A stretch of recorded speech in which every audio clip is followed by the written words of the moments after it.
Boa noite, porta-voz. Fábio Murakawa, do Valor, tudo bem? Murakawa. Tudo bom. Porta-voz, hoje numa entrevista ao Valor, publicada hoje, né, o chanceler Ernesto Araújo aventou a possibilidade de o Brasil deixar o Mercosul caso a Argentina, que a partir de dezembro vai ter um governo de esquerda, caso a Argentina adote uma postura muito protecionista e alinhada ao bolivarianismo, né? E aí eu gostaria de saber se o senhor conversou com o presidente a respeito disso e se ele assina embaixo aí dessas declarações do chanceler. As declarações são do chanceler, como você mesmo nos adianta, e na hipótese de que não seja possível prosseguir com os postulados básicos de uma área de livre comércio com os sócios do Mercosul, o Brasil estudará, não há nenhuma definição de momento, todas as possibilidades para prosseguir na consecução do programa econômico aprovado nas urnas pelos brasileiros em 2018. Significa que o Brasil, sob a gestão do presidente Jair Bolsonaro, é um país livre para o comércio, para as relações comerciais, e é dentro desse pressuposto que caminha a nossa diplomacia econômica também.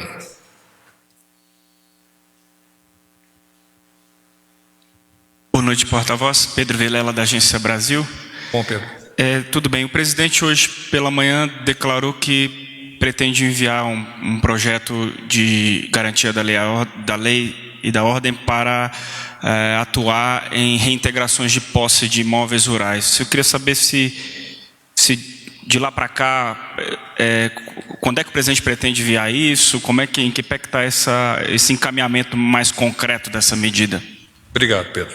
O presidente Bolsonaro, neste contexto, já reforçou que a propriedade privada é uma das cláusulas pétreas do Estado democrático brasileiro e que a invasão das propriedades rurais e urbanas é inaceitável. Está inclusive no programa de governo do presidente Bolsonaro.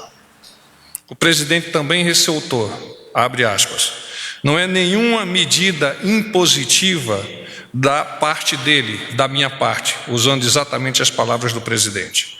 Se o parlamento assim achar que deve ser tratada a propriedade privada, ele aprova. Se achar que a propriedade não vale nada, aí não aprova. Fecha aspas.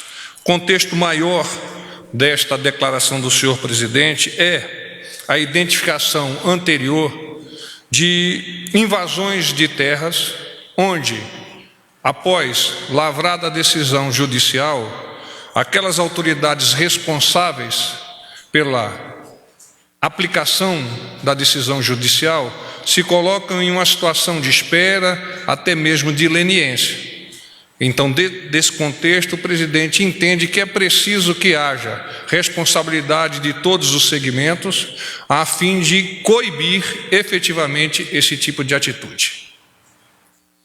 Uma outra questão é sobre a agenda do presidente essa semana. Eu sei que tem algumas viagens previstas, até para a gente poder se organizar um pouco no contexto da cobertura. Se o senhor puder adiantar algo sobre as datas, os locais ao longo da semana. Hoje, amanhã à tarde, o presidente deslocar-se-á para Manaus. Já amanhã participará de um culto em graças ao governo do presidente Jair Bolsonaro. Na parte da noite, terá uma agenda privada. No dia seguinte, ou seja, na quarta-feira, pela manhã, ele participará de eventos capitaneados pela SUFRAMA e, em seguida, ele deslocar-se-á para Altamira, onde vai participar da inauguração da última turbina de Belo Monte. E de lá, ele retorna aqui a Brasília. Há também, nas próximas semanas, visitas ou idas do presidente nas formaturas de conclusão de curso da Academia Militar das Agulhas Negras, da Academia da Força Aérea, da Escola de Guerra Naval e, do meu conhecimento, também da Escola de Sargento das Armas em Três Corações. Evoluções com relação à a essa agenda. Assim que eu tiver conhecimento, eu disponibilizo para vocês. Porta-voz, boa noite. Matheus Rodrigues, da TV Globo.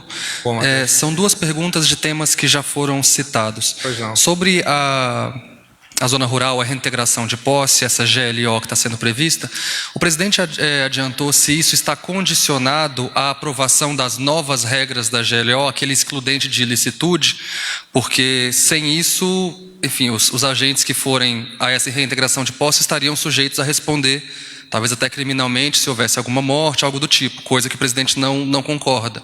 Isso vai aguardar a aprovação do excludente de ilicitude ou são coisas independentes? De forma direta, ele não fez comentário sobre essa pergunta junto a mim.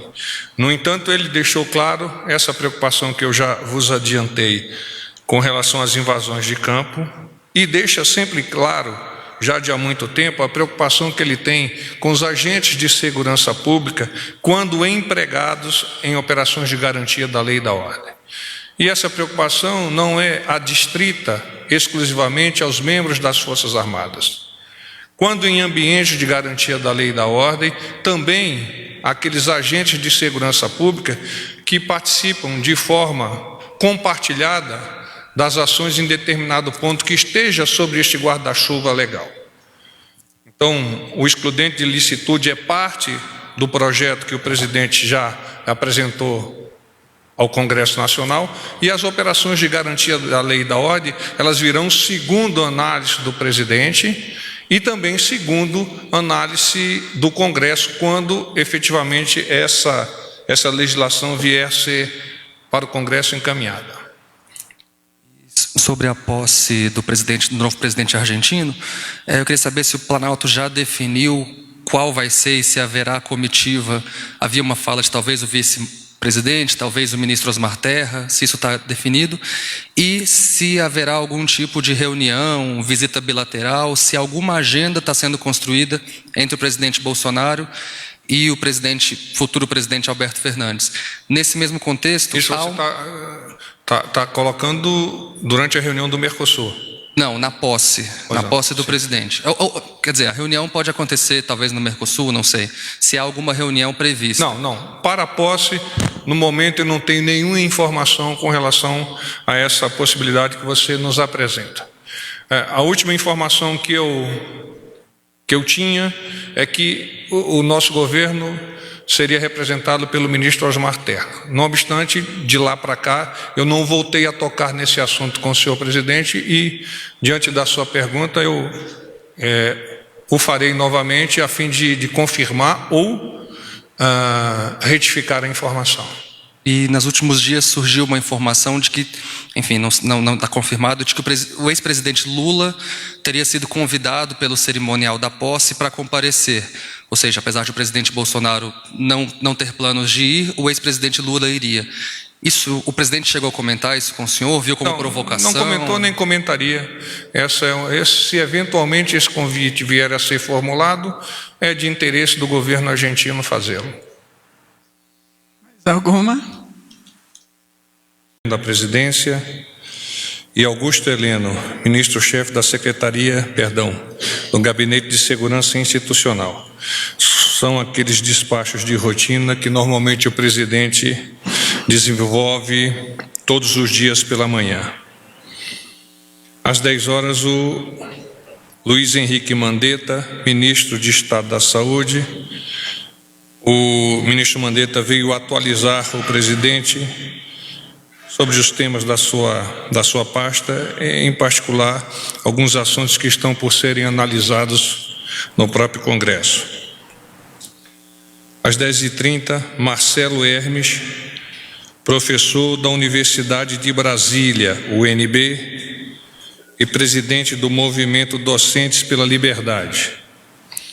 O professor fez uma visita de cortesia e apresentou informações do movimento, um grupo apartidário que vem crescendo no seio das universidades e que objetiva a liberdade no ambiente acadêmico e escolar e a recuperação da qualidade da educação no Brasil.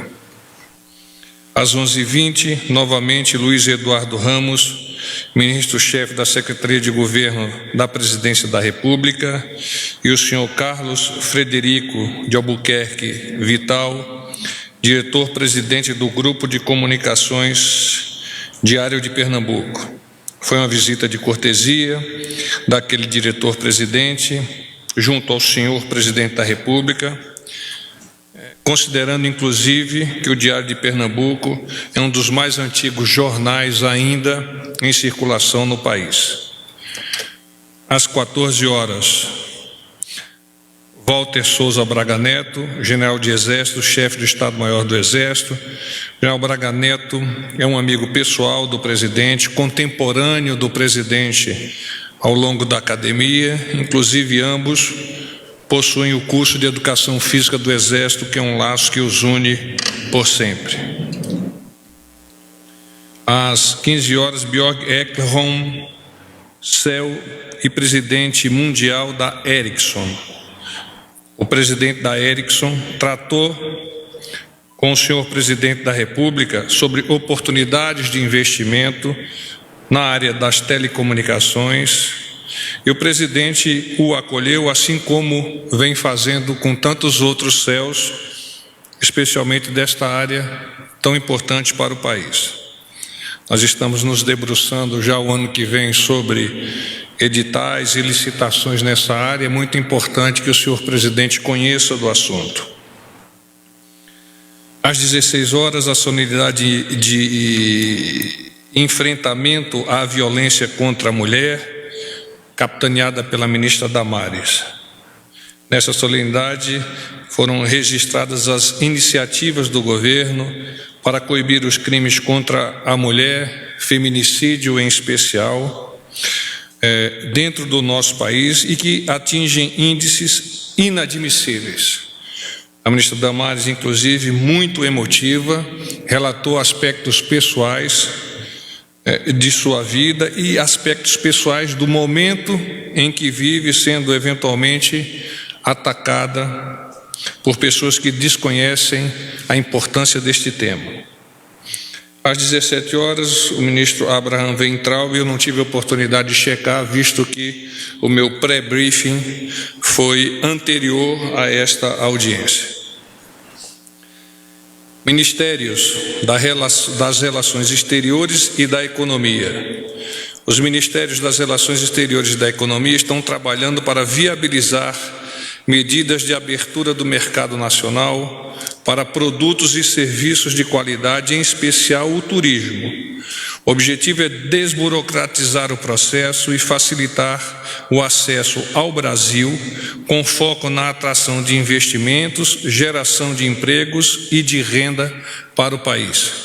Nesse sentido, Brasil e Estados Unidos deram o primeiro passo para a participação brasileira no programa Global Entry, de viajantes confiáveis, mantido pela Agência de Proteção das Fronteiras e Aduanas do Departamento de Segurança Interior dos Estados Unidos da América, cujo objetivo é permitir ingresso imigratório facilitado e automatizado de cidadãos previamente credenciados. Os dois governos assinaram hoje, por ocasião da 10ª reunião do Fórum de Altos Executivos Brasil e Estados Unidos, o, abre aspas, CEL Fórum, fecha aspas, que contou com a participação do ministro Paulo Guedes. A declaração conjunta contendo os parâmetros gerais do programa e acordaram realizar um projeto piloto experimental para um grupo de participantes do Fórum de Altos Executivos, cerca de 20 pessoas, para identificar as necessidades técnicas e operacionais na execução plena e ampliada do programa. Este não substituirá a exigência de visto, mas facilitará os trâmites no controle do passaporte no momento da chegada nos Estados Unidos, dando maior fluidez às viagens de negócio.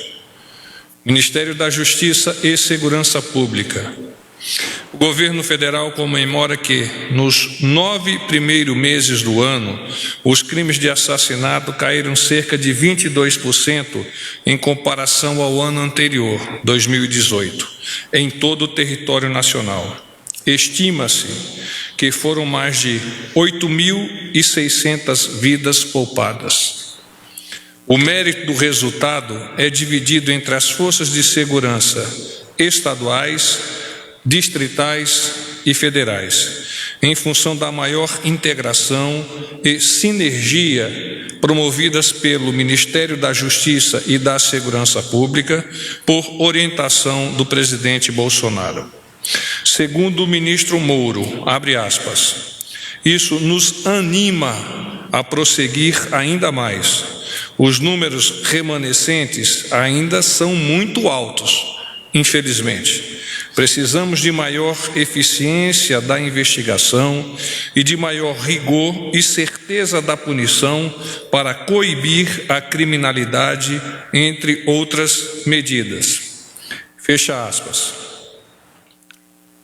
Finalmente, Ministério da Ciência, Tecnologia, Inovações e Comunicações. O Ministério, por intermédio do Laboratório Nacional de Computação Científica, LNCC, unidade de pesquisa do Ministério, inaugurou hoje a expansão do supercomputador Santos Dumont.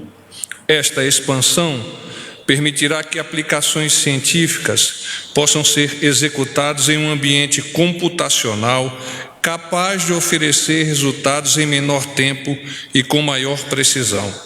Será a maior plataforma computacional instalada na América Latina, disponível para pesquisas em ciência e tecnologia. Com esta medida, a capacidade de processamento do Santos Dumont passará dos atuais 1.1 pflops, milhões de bilhões de operações matemáticas por segundo, para 5.1 pflops, um aumento em torno de 360% nessa capacidade. O projeto teve suporte financeiro oriundo da receita de 1% do valor bruto da produção anual de petróleo do Campo de Mero, situado no polo pré-sal da Bacia de Santos. A destinação de recursos para atividades de pesquisa e desenvolvimento é parte das obrigações do contrato de partilha de produção de petróleo. Os benefícios dessa expansão serão imediatos nas centenas de projetos de pesquisa que alocam recursos do supercomputador para processamento e análise de dados. Todo pesquisador vinculado a uma instituição brasileira com um problema relevante que demande um sistema computacional de larga escala pode submeter propostas para utilizar os recursos computacionais do Sistema Nacional de Processamento de Alto Desempenho, o SINAPAD, cujo nó principal é o Santos Dumont.